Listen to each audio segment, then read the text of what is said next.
तौर पर शादाब खान को जो है वो एंट्री दी गई है, और सिर्फ इस वजह से एंट्री दी गई है कि जो हेड कोच है वो बड़े जो हैं वो लाइक उनको करते हैं। फिर एक मतलब फिर जो है सलमान अली आगा को कप्तान मुकर्रर कर दिया गया है। तो ये समझ से बात आता है ख्वाजा नाफे जो इन एक्सपीरियंस है, ना तजुर्बाकार हैं, उनको टीम में ले लिया गया है। मोहम्मद रिजवान को आउट कर दिया गया, हारिस को आउट कर दिया गया, तो वसीम जूनियर का नाम लिया जा रहा था, उनको आउट कर दिया गया। अब्बास अफरीदी का नाम नहीं है, अब्दुल समद नहीं है। तो क्या आप 2 फास्ट बॉलर से और 1 मीडियम पेसर के साथ जो है वर्ल्ड कप में जा रहे हैं? उसके अलावा 4 स्पिनर हैं और खुद सलमान अली आगा स्पिन बॉलिंग करते हैं, साइम अयूब स्पिन बॉलिंग करते हैं। तो समझ लें कि 4 रेगुलर स्पिनर के साथ 2 जो है पार्ट टाइम स्पिनर भी आपके पास हैं। लेकिन अगर बैटिंग की बात की जाए तो आपके पास 3 से 4 ओपनर है। मिडिल ऑर्डर में सिर्फ बाबर आजम के अलावा और आगा सलमान के अलावा कोई बैटर आपके पास मुस्तरद नहीं है। फिर 2 ऑलराउंडर में फहीम अशरफ को खिलाएंगे या मोहम्मद नवाज को खेलेंगे। लेकिन अब ये टीम बनाना पाकिस्तान टीम के लिए किस तरह का होगा ये आपके सामने है। और भारत की जो आपने बात की, तो पाकिस्तान टीम भारत में मैचेस नहीं खेलेगी। पाकिस्तान टीम जो है वो हाइब्रिड मॉडल पहले ही हुआ है, तो पाकिस्तान के तमाम मैचेस जो हैं वो श्रीलंका में होंगे वर्ल्ड कप के। अगर सेमीफाइनल में पाकिस्तान टीम पहुंची है तो भी सेमीफाइनल जो है वो श्रीलंका में होगा। फाइनल भी अगर पाकिस्तान टीम पहुंची है तो भी फाइनल जो है वो श्रीलंका में होगा। तो ये तो हाइब्रिड मॉडल तय हुआ है। और गुज़िश्ता जो बांग्लादेश की टीम बाहर हुई, उसके बाद स्कॉटलैंड की टीम शामिल हुई है। तो पाकिस्तान टीम की अगर ये बात की जाए तो मैं तो इससे मुतमईन नजर नहीं आ रहा, क्योंकि जिससे का स्क्वाड मुकर्रर किया गया है, एक ऐसा तजर्बाकार विकेट कीपर बल्लेबाज मोहम्मद रिजवान वो टीम में नहीं है। उसकी जगह उस्मान खान को पता नहीं किस परफॉर्मेंस पर जो है वो टीम में लाया गया है। शादाब खान इंजरी से सेहजाब हुए हैं, एक सीरीज के बाद उनको आपने टीम में छापने के लिए। तो अब देखते हैं कि वर्ल्ड कप में पाकिस्तान टीम की परफॉर्मेंस क्या होती है। अभी तो पहले तो 3 T20 मैचेस की सीरीज ऑस्ट्रेलिया के खिलाफ खेलनी है। आज से कैंप स्टार्ट हो रहा है, 29, 30 और 1 फरवरी को पाकिस्तान के मैचेस हैं। तो देखते हैं कि इस टीम के साथ पाकिस्तान किस तरह की परफॉर्मेंस देता है। लेकिन कप्तान की खुद परफॉर्मेंस पर जो है वो ठीक है। बदियुज़्ज़मान हमारे साथ ही रहेगा। एजाज शिकनी में ज्वाइन किया है। एजाज, आप यकीनी तौर पर इस प्रेस कॉन्फ्रेंस में मौजूद थे। लाहौर में प्रेस कॉन्फ्रेंस की गई है। कंडीशंस के हिसाब से बाबर आजम अहम किरदार अदा करते रहे हैं और आगे भी इस तरह के किरदार अदा करते रहेंगे, तभी टीम में शामिल किया गया है, ऐसा कहना था आकिब जावेद का। मजीद उनसे कप्तान के हवाले से बात की गई तो उन्होंने ये भी कहा कि तमाम ही प्लेयर्स को कप्तान बनने का मौका दिया जाता है। कभी बाबर आजम भी कप्तान थे, मोहम्मद रिजवान भी कप्तान थे, अब ये जिम्मेदारी हमने सलमान को दी है। मजीद इस हवाले से क्या कहना था, और ये भी क्या कॉन्फ्रेंस में ये बात की तस्दीक की गई है कि टीम वर्ल्ड कप में जाएगी या नहीं? देखिए, जो आपका आखिरी सवाल है उसका मैं पहले जवाब देता हूं कि जब उनसे ये पूछा गया कि टीम का क्या होना चाहिए, टीम जाएगी या नहीं जाएगी, वो तो जो चेयरमैन पीसीबी मोहसिन नकवी उन्होंने भी कल बात की। तो आकिब जावेद का भी आगे से ये कहना है कि जब उन्होंने डिटेल के साथ गुज़श्ता रोज बात कर दी है तो हमारा मौक़िफ़ बिल्कुल वही है जो चेयरमैन साहब का है, और चेयरमैन साहब का जो मौक़िफ़ है वही हुकूमत, जो हुकूमत का मौक़िफ़ होएगा वो उन्हीं को अपनाएंगे। तो देन वो टीम को भी देखा जाएगा कि फिर टीम के कैसे क्या जो हुकूमत करेगी उसको फॉलो करेगी।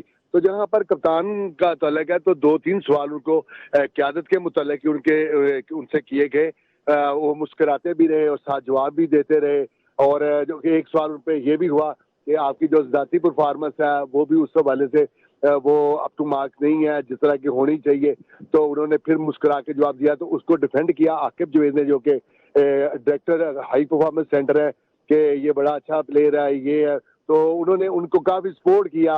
तो जो असल में जो लुबे लबाब सामने आया वो यही है कि टीम अनाउंस हो गई है। जब मोहम्मद रिजवान के मुतालिक उनसे क्वेश्चन किया गया तो उनका ये कहना था कि वो प्लेयर सेलेक्ट किए गए हैं जो तमाम कंडीशन में खेल सके, क्योंकि कोलंबो की जो कंडीशन है वो बिल्कुल मुख्तलिफ है और वहाँ पे यही लड़के जिनको अनाउंसमेंट जिनकी की गई है ये बहुत ज्यादा खेल चुके हैं, इसीलिए इनको टीम में शामिल किया गया है। तो जब बॉलर्स का कहा गया कि वसीम जूनियर को टीम में शामिल नहीं किया गया तो उनका ये कहना था क्योंकि ये सीम बॉलिंग करना होती है तो हमें इस तरह के 2 से 3 बॉलर चाहिए जो हर किस्म की कंडीशन में बॉल कर सके। तो इसी वजह से ये बॉलर्स हमने सेलेक्ट किए हैं। तो जो टीम की ओवरऑल जो पोजीशन है, जो बात होती रही है, तो वो यही है कि 4 से 5 लड़के ऐसे हैं जिनसे तवक्कुआत वाबस्ता की जा सकती हैं। देखिए जिस तरह उस्मान तारिक है या फहीम अशरफ है और इसी तरह उस्मान खान है, तो इस तरह कबील के जो लड़के हैं तो उनसे कोई लोग मुतमिन नहीं है यहाँ पे, ना मीडिया है ना कौम है कि ये किस तरह की टीम अनाउंस कर दी गई है। खासतौर पे रिजवान के मुतल्लिक भी, उसके मुतल्लिक बाबर आजम के मुतल्लिक भी सवाल हुआ, तो उनका ये कहना था, उन्होंने पूरी तरह आकिब जो है उनको डिफेंड किया कि जो बाबर आजम है वो हर कंडीशन का प्लेयर है और कहीं भी जब भी मौका मिलेगा तो उन्होंने बड़ी बड़ी लंबी इनिंग्सें खेली हुई हैं, तो अब भी वो पाकिस्तान के लिए बहुत उम्दा परफॉर्म करेंगे। तो इसी हिसाब से जिसके मुतल्लिक सलमान अली आगा से सवाल किया गया तो आकिब जो है फौरी तौर पर दरमियान में बोलना शुरू हो गए और उन्होंने काफी हद तक डिफेंड किया। ओवरऑल बात सिर्फ यही है जो नजर आई है कि टीम वही है जो गुज़िश्ता 3 से 4 रोज में मंजर आम पर थी। इस पर डिस्कशन भी हो चुकी है। तो अब देखना ये है कि जो फाइनल डिसीजन होता है कि हुकूमत क्या कहती है, क्या वर्ल्ड कप में पार्टिसिपेट करना है या नहीं करना, असल मुद्दा बस ये रह गया। ये भी सवाल किया गया सहाफ़ी की जानिब से कि अगर टीम खुदा न खास्ता हार जाती है तो जिस तरह पुराने कप्तान कहते हैं कि हमारी गलती नहीं है और तकरीबन जो तमाम गलती है वो सिलेक्शन कमेटी की होगी, सलमान अली आगा ने यह भी कहा सहाफ़ी से कि कुछ भी हो जाए, अगर आप चाहते हैं कि गलती मैं अपने सर ले लूँ तो ऐसा भी हो जाएगा। इसके बाद आकिब जावेद का क्या रद्द-ए-अमल था? आकिब जावेद का ये कहना था कि देखिए, उन्होंने मुस्कुराते हुए कहा कि अगर आप ये कहते हो कि मैं अपने जिम्मे ले लूँ तो मैं ये जिम्मा बिल्कुल लेने के लिए तैयार हूँ, क्योंकि टीम मैं अनाउंसमेंट कर रहा हूँ और अनाउंसमेंट का ही ये बुनियादी वजह है कि अगर मैं कर रहा हूँ तो फिर इसकी जिम्मेदारी, चलो अगर आप खुश हो तो मैं लेने के लिए तैयार हूँ। ये भी उन्होंने मुस्कुराते हुए कहा जिस तरह कुछ तंजिया सी बात कर रहे हैं। इसके अलावा उनका ये कहना था कप्तान और हेड कोच और जितनी सिलेक्शन कमेटी है और जो पूरे साल भर की जो परफॉर्मेंस है, जो कोलंबो की जो कंडीशंस है, ये सारा कुछ देखने के बाद ये टीम सेलेक्ट की गई है।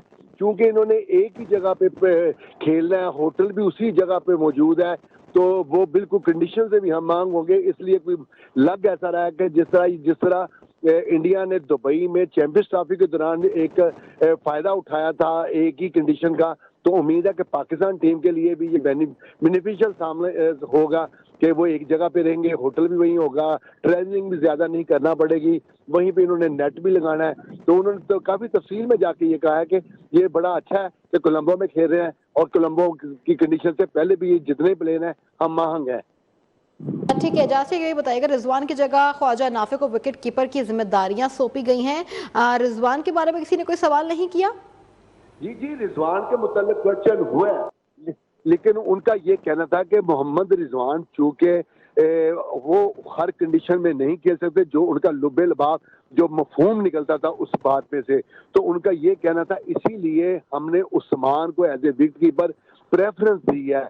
और अभी चूंकि मोहम्मद रिजवान चूंकि T20 से एक अरसे से आउट भी हैं, नहीं खेल रहे, इसकी वजह से जो नाफे हैं वो टीम का हिस्सा बनाए गए हैं और ये जो उस्मान है इनसे काफी ज्यादा उम्मीदें वो बसता है कि ये उम्दा परफॉर्म करेंगे, चाहे वो कीपिंग का शोबा हो चाहे वो बैटिंग का शोबा हो। तो ये जो टीम सेलेक्ट की गई है वो सिर्फ उनका कहना था कि किसी एक बंदे ने या सिर्फ एक वजह दे के नहीं की कि मोहम्मद रिजवान को निकालना है तो उस्मान को रख लो, बल्कि पूरे साल की परफॉर्मेंस देखी गई है, कोलंबो की कंडीशन देखी गई है, पिचेस देखी गई हैं, इसके अलावा फॉर्मेशन देखी गई है कि कौन सा फॉर्मेशन है और उसमें कौन सा प्लेयर फिट बैठता है, तो उसी प्लेयर को इसीलिए तरजीह दी है और रिजवान को एक साइड पे किया गया क्योंकि रिजवान एक तवील अरसे से पाकिस्तान की तरफ से T20 फॉर्मेट का हिस्सा नहीं रहे हैं, तो जो लगातार खेल रहे हैं उनको तरजीह दी गई है ताकि वो लगातार खेलने का जो मुसलसल खेल रहे हैं, जो उनके पास एक्सपीरियंस है उसका फायदा उठाएं और पाकिस्तान के लिए उम्दा परफॉर्म करें और जीत में अहम किरदार अदा करें।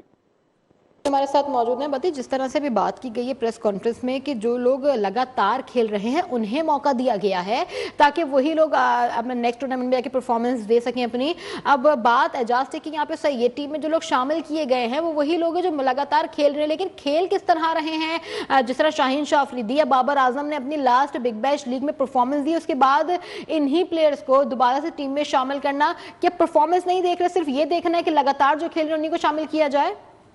देखिए, यही तो पाकिस्तान टीम का अलमिया है कि चेयरमैन सिलेक्शन कमेटी हो या सिलेक्शन कमेटी के मेंबरान हो, उनसे जब सवाल किया जाता है तो उनके पास जवाब जो है वो बना बनाया रखा हुआ होता है। मोहम्मद रिजवान का जो सवाल हुआ कि मोहम्मद रिजवान को आपने शामिल नहीं किया, बाबर आजम को शामिल कर लिया, तो उस वक्त आपने बाबर आजम को क्यों बाहर किया था जब बाबर आजम की परफॉर्मेंस दी थी? अब किस परफॉर्मेंस पर बाबर आजम को आपने टीम में वापस लिया है, ये तो आप खुद ही बता सकते हैं कि मैच विनर। मुझे ये बताएं कि